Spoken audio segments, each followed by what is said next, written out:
Oke, kita lanjutkan dengan gerak vertikal ke atas. Nah, gerak vertikal ke atas contohnya adalah sebuah koin yang kita lemparkan ke atas ya. Kita lemparkan ke atas ya. Koin dilemparkan ke atas. Nah, dia tentu punya kecepatan awal ya. Kalau kita lemparkan berarti kita memberikan kecepatan awal kepada koin tersebut. Berarti dia punya kecepatan awal lalu naik ke atas melawan arah gravitasi ya. Pada titik tertinggi ini ya. Dia akan berhenti sebentar. Ya, titik tertinggi dia akan berhenti sebentar, kemudian dia jatuh ke bawah. Berarti di titik tertinggi ini kecepatan VT-nya adalah 0 ya. Baik, ini adalah karakteristik lengkapnya. Ya, dia diperlambat, awalnya diberikan kecepatan, lalu diperlambat karena dia melawan gravitasi bumi.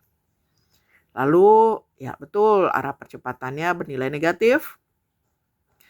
Arah geraknya berlawanan dengan percepatan gravitasi bumi. Nah, memiliki kecepatan awal, seperti Bu bilang tadi, nggak mungkin dia naik ke atas kalau dia nggak punya kecepatan awal. Nah, kecepatan benda sama dengan 0 pada saat ketinggian mencapai maksimum. Di sini tadi ya, dia akan kecepatan akhirnya 0. Lalu setelah dia mencapai titik tertinggi ini, ya, setelah dia mencapai titik tertinggi ini, kira-kira gerak apa lagi yang terjadi ke bawah ini? Yap, betul, akan berubah. Gerak vertikal ke atas berubah menjadi gerak jatuh bebas. Kenapa? Kecepatan awalnya 0 untuk dia turun ke bawah.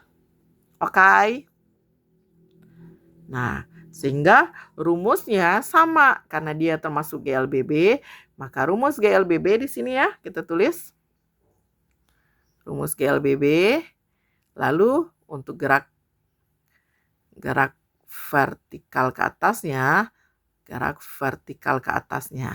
Nah, GLBB-nya apa? VT sama dengan V0 plus minus AT. Ini menjadi apa? VT sama dengan V0. Karena dia naik ke atas, dia melawan gravitasi ya, maka A-nya menjadi min G. Berarti ini menjadi min G. Lalu rumus yang kedua apa? VT kuadrat sama dengan V0 kuadrat plus minus 2AS. Sehingga ini menjadi apa? VT kuadrat sama dengan V0 kuadrat kurang 2G. Nah, ini ketinggian juga kan? Berarti 2GH. Lalu rumus terakhir adalah S sama dengan V0T plus minus setengah AT kuadrat ya. Sehingga ini menjadi H sama dengan V0T ya kurang setengah GT kuadrat.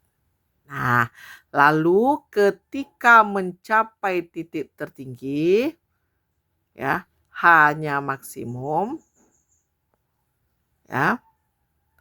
VT-nya adalah 0. Nah, sehingga ketika dia mencapai titik tertinggi, ini akan menjadi apa? Ini adalah VT max-nya ya sama dengan V0 kurang GT. Nah, mencapai titik tertinggi berarti ini 0 kan? Sama dengan V0 kurang GT. Sehingga waktu untuk mencapai titik tertinggi adalah GT sama dengan V0. Sehingga T sama dengan V0 per G. Ini apa? T untuk mencapai titik tertinggi. Ini rumusnya. Oke? Nah, setelah dia mencapai titik tertinggi, dia akan pelan-pelan berubah menjadi gerak jatuh bebas. Oke, bisa dipahami? Nah, kalau Ananda ingin hafal rumus, berarti rumus yang dihafal 1, 2, 3, 4, 5, 6, 7.